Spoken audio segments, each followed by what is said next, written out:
Whoops. You're going to have to move, Nigel.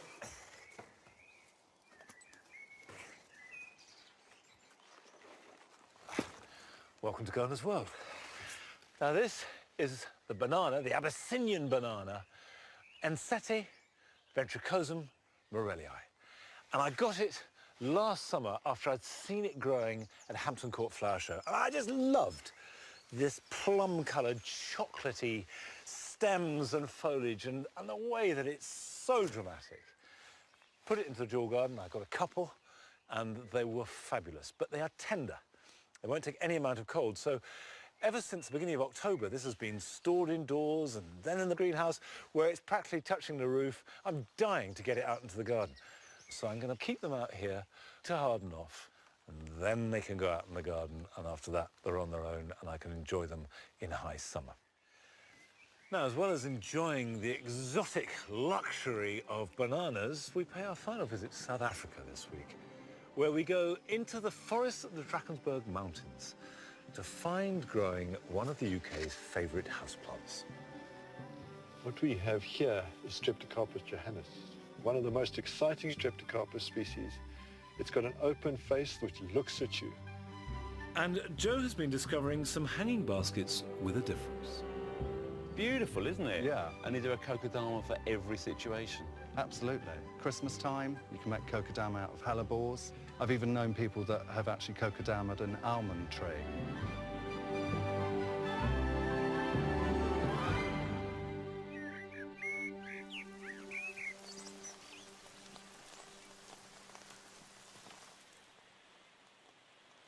Well, just as I put the bananas outside, it started to rain heavily. That won't hurt the bananas at all. They don't mind wet. In fact, they need lots of moisture. It's just cold you have to worry about, and too much wind, because that will rip the leaves. So if it gets really windy and stormy, I'll have to bring them back in. But before I do, it's a chance, now they're out the way, to have a look at the vine that I planted a couple of years ago. This is a black Hamburg grape. It's a dessert grape. And the first year it grew just up to here. Last year we had 4 bunches of grapes. You can see the black, which is last year's growth, reached down to about there. This year, I'm training 2 long arms, if you like, from which grow rods or cordons, and they carry the fruit. So I've put up 1, 2, 3 more wires, and eventually it will go right up on both sides, and then the fruit will hang down. Now, the crucial thing when you're growing a vine is not to overstress it too quickly. You're looking for 1 bunch per foot, and for this year, which is its 3rd year, just 1 bunch per rod, and that will do. So if I go along here, I've got a bunch there. I'm going to take this bunch off. It's cruel, but that goes. And then here, I've got a bunch. We'll take that one off too. Of course, you don't need a greenhouse to grow grapes. You can grow them outside, you can grow them in a pot, you can train them against a wall. They're very, very tough, adaptable plants. Now, it really pains me to take these potential grapes away because they are delicious. But it's really important in the early years of a vine, and by that I mean the first up to 6 years, you go for quality, not quantity.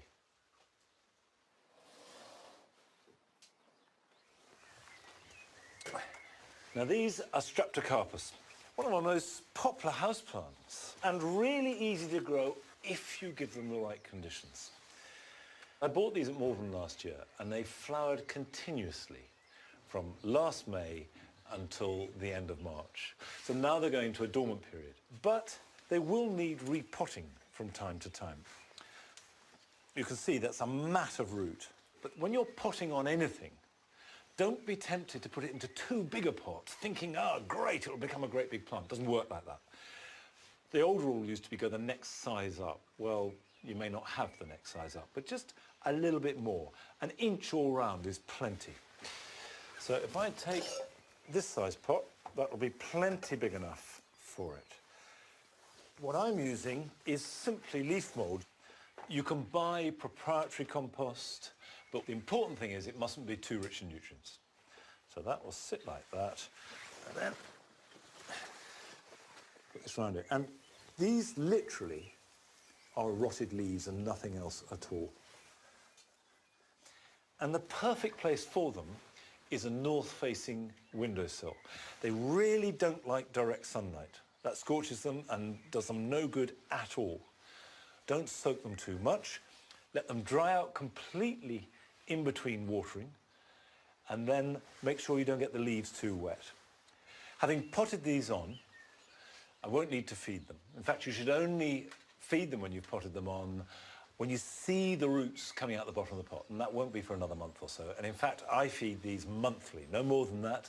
Give them a dilute high potash feed. And you can have high potash liquid seaweed, a tomato feed, homemade comfrey feed. These will all do the job.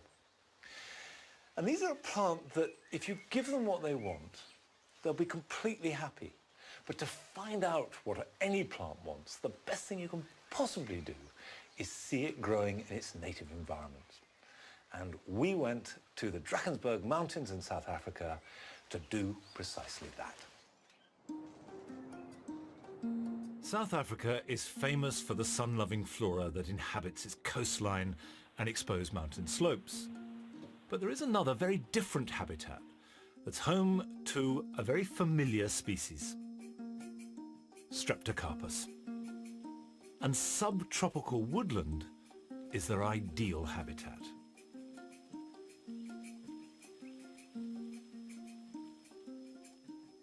The trees in this ravine provide shade and shelter for the plants and animals that inhabit it, and keep the forest floor moist and humid.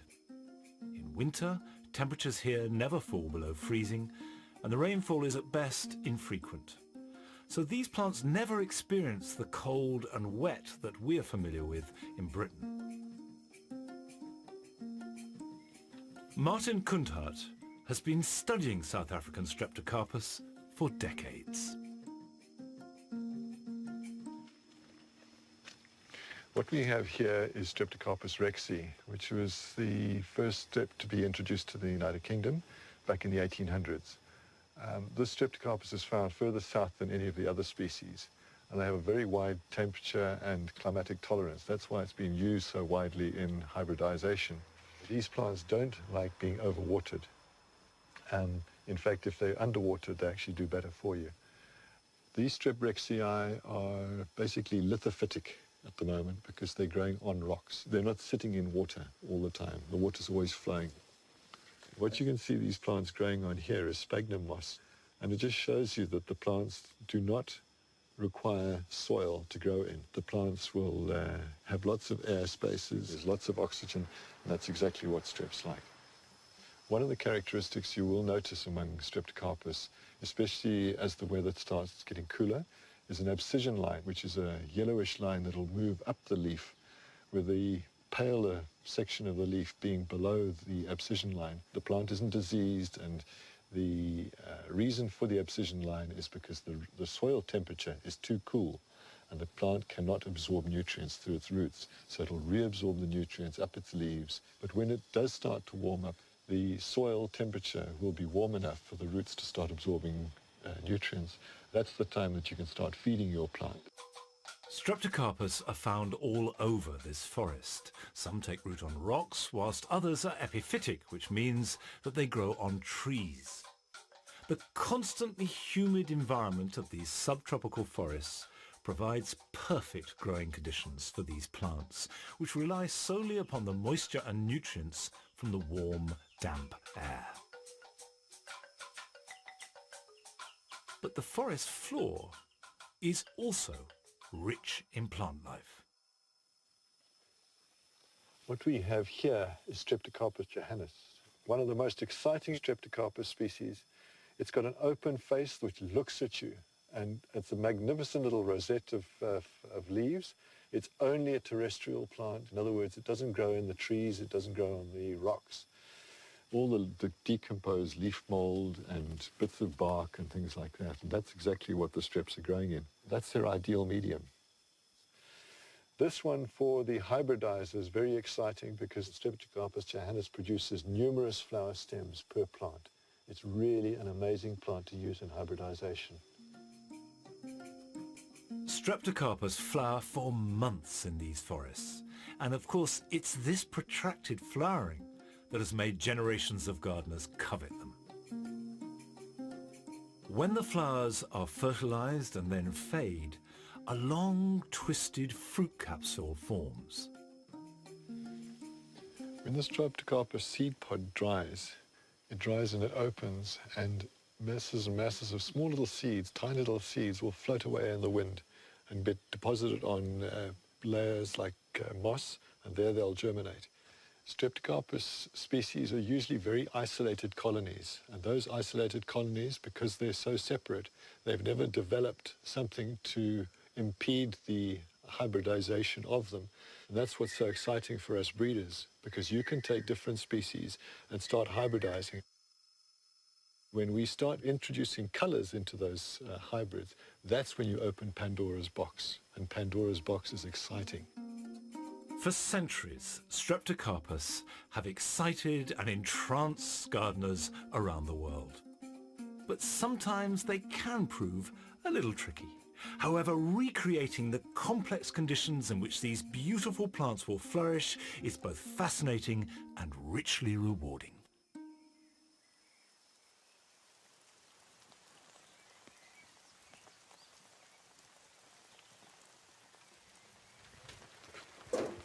Come on.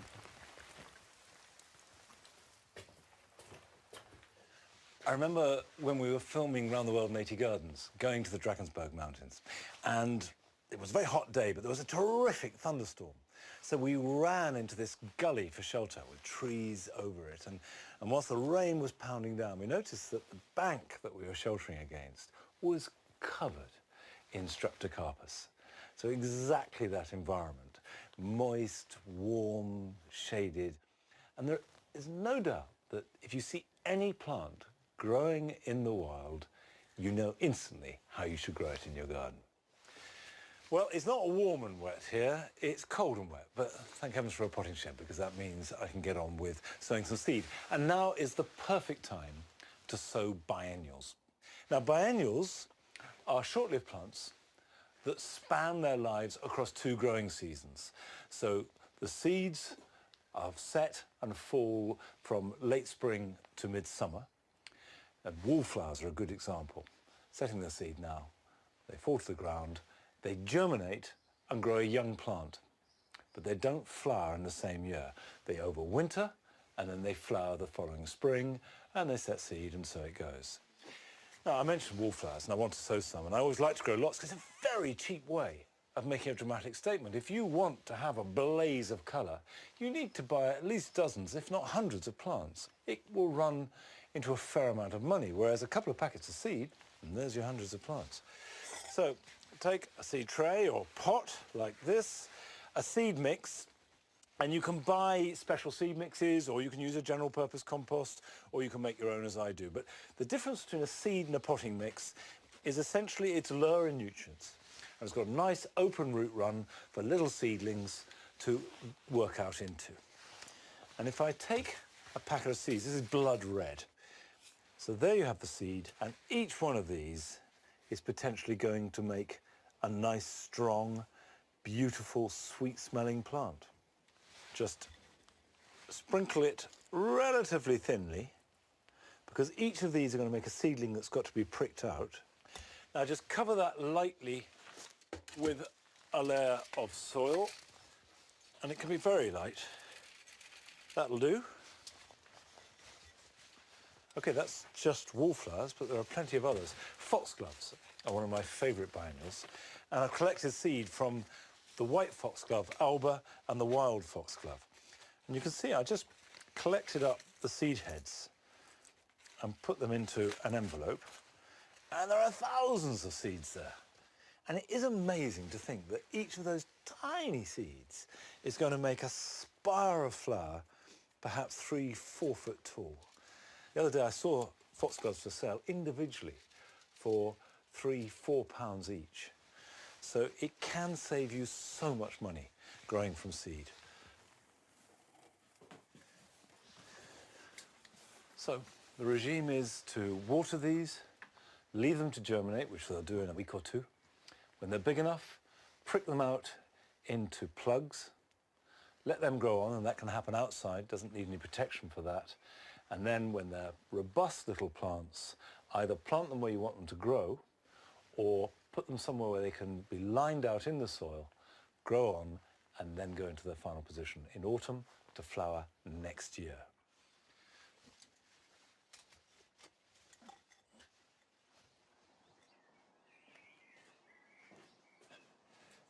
These are easy, tough plants to grow.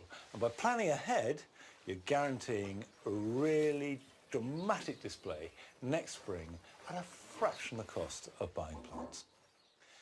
Now, that's sowing biennials. But here are some other jobs you can be doing this weekend.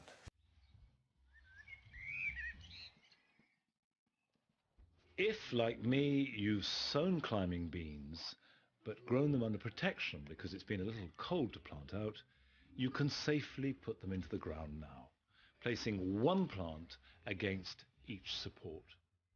If you haven't sown any yet, there's still plenty of time to sow the seeds direct into the ground where they will germinate quickly.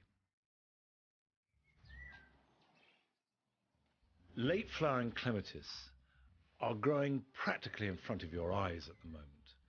And it's important to keep this growth tied into the support.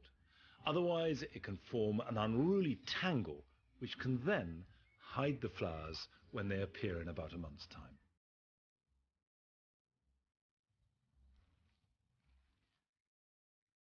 At this time of year, fresh new growth will make excellent cutting material, putting on new roots very quickly. Place your cuttings immediately into a polythene bag, and then pot them into a free-draining compost, stripping off any excess foliage. Either place a bag over the top to trap evaporation, or else mist them at least twice a day to keep them moist. You'll know they've produced roots when you see signs of fresh growth. Those rosemary should root very quickly and be ready to prick out in a matter of weeks and plant into the garden round about the end of summer. Now, last week, Joe started a quest to see if he could learn to love hanging baskets.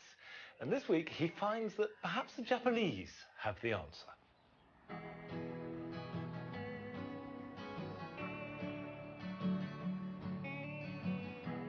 They're bold, they're bright, and they bombard us with colour. And I know that millions of people love them, but I'm not one of them. Am I missing something when it comes to hanging baskets? Granted, they bring a welcome flash of optimism to our home fronts and high streets, but I'm far from being convinced I'm ready for one in my own garden. So in a bid to like, or who knows, even love these creations, I'm digging deeper. Actually, this one's quite nice, simple and white. Maybe I'm turning. For me, hanging baskets usually bring to mind clashing bundles of pansies, geraniums and petunias, but I'm told there's more to them. Florist Thomas Broom has been perfecting a more radical approach in his garden shed. So what have we got here then? So these are kokedama, or otherwise known as Japanese string gardens. I really like the way you've laid these out. I mean, these are very sweet. Yeah, no, they are very sweet. A lovely composition, different heights and lots of different plants. So we've got, what have we got, mint here? So this is calamint, so that's a sort of wild flower, but again, when it flowers, beautiful little blue starry-like flowers. And what have we got here on the corner? So this is Diasia, a great container plant, but it looks fantastic in a kokedama, something quite different. It's beautiful, isn't it? Yeah. And is there a kokedama for every situation? Absolutely. Christmas time, you can make kokedama out of hellebores. I've even known people that have actually kokedama'd an almond tree. What about maintenance? Are they a lot of work? There is quite a lot of maintenance involved, depending on what you plant in them. Things like these annuals will require daily watering in the height of summer, and, you know, I do that by dunking them in a bucket and then leave it to drip overnight. So what got you into them in the first place? I used to work for a Japanese airline, and one time I had some time down route on my own, and I found a florist who actually had kokedama hanging outside. So I was quite intrigued, because to me they looked unique and very different. And since then, it's sort of been something that I've always done. And is it really catching on over here? It is. As sort of a younger generation of people are becoming interested in gardening, and particularly people who have smaller gardens, it's become quite modern and funky to have, particularly in a sort of contemporary setting. So much so that Thomas now holds regular Kokedama workshops at a London nursery. I want to make loads. We're just doing the garden, so I want to hang them all around the garden. They're very freeing and very creative. They're just so strange and, you know, they're mystic. They're quite majestic looking as well. Perfect. Yeah. So chuffed with that. If hip young Londoners are getting involved, being one myself, I should really give it a try.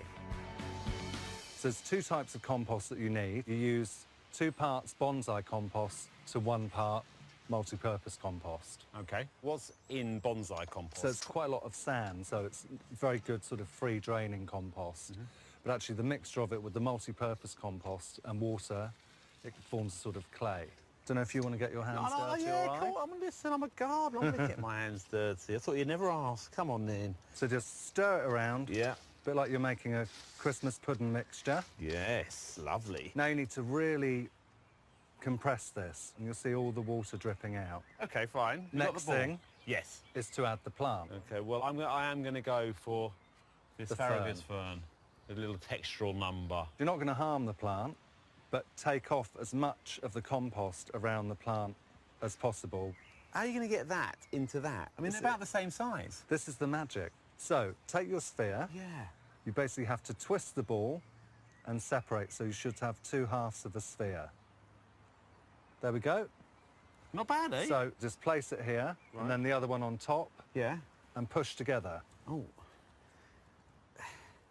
So the next part is to put moss. Yes, let's around get the moss ball. on and hold the whole thing together. You can't forage for moss in forests or anything like that because it's, you know, against the law. So you can get this from garden centres or from florists, but not from anywhere in public spaces. So if you put some at the bottom, Oh, very delicate. Okay. Right. then some around the edge. It's a bit like wrapping an apple in pastry. So far, so good, yeah? Yep. Is it a good shape? Yeah, good shape. You've got that sort of spherical shape. Okay. So the next part is the string. Doesn't matter what direction you go in. It doesn't have to be in any sort of pattern. But just keep it all in. Oh, yeah, it feels more and more solid. Yeah. Look at that. See, it's looking great. And do I just chop that and tie it together? Chop that. Okay. I'm going to use a little Swifty reef knot, we call it. Okay. Hey? What do you think? Yeah, I think that's fantastic. I'm quite pleased with that. Yeah, no, you should be. I have It to looks say. fantastic. I think that was incredibly satisfying and rewarding.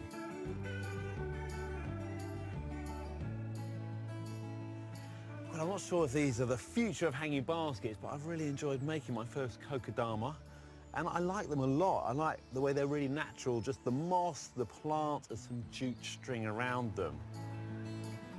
These Kokedama couldn't feel more different from the baskets I looked at a couple of weeks ago. But now I know that anything's possible, I'm going to create my own take on a hanging basket next time.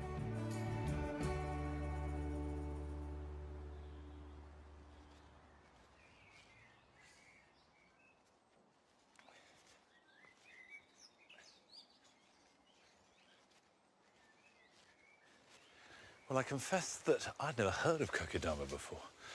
And they do look interesting, if a little bit like a sprouting coconut. And I'll tell you what, how lovely to see Joe Swift getting his hands dirty. Now, I'm going to get my hands dirty and plant something that is about as far removed from Kokedama or a hanging basket as could possibly be. Last year, I cut down a quince tree that was blighted. And it's created an open space, which I wanted, light and air coming in. But it's a problem site because all the planting around the pond is lush and likes fairly wet, rich soil. But here, raised up above the pond, it's actually bone dry in summer. So I've got a plant here that is going to fill the gap, but not overwhelming it. It's a cranberry, Cranberry cordifolia. Cranberry maritima, its cousin, is sea kale that we eat. Cordifolia is not edible, slightly larger version. The foliage of cranberry actually doesn't give you any idea of what the flowers are going to be like because these great big cabbage leaves, and remember it is a kale, spawn a lovely froth of delicate white flowers in the end of May, in June, that shimmer and float above the ground and can get up to about 6 feet tall.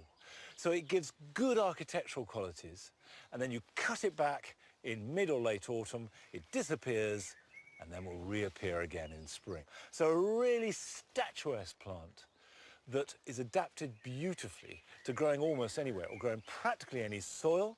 It'll grow in full sun, in part shade. The one thing it's got to have is good drainage.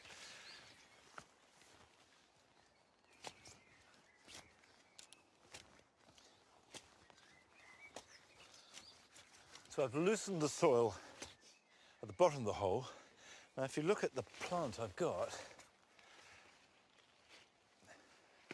that's a hand span in depth, and I've dug a hole that is much too big. And it's really important when you plant it that the crown, the point at which where the leaves sprout from, is above ground level. I don't want to plant it like that, but about like that. So I'll put the whole of this grit into the hole.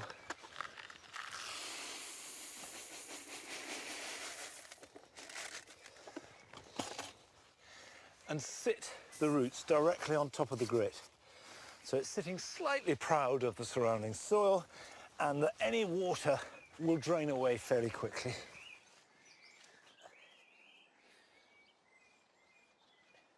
Cranberry has slightly fallen out of favour in the sense that not so many people grow it. And I think more people should grow it. It's a fabulous plant. There we go. Over to you now. Do your stuff.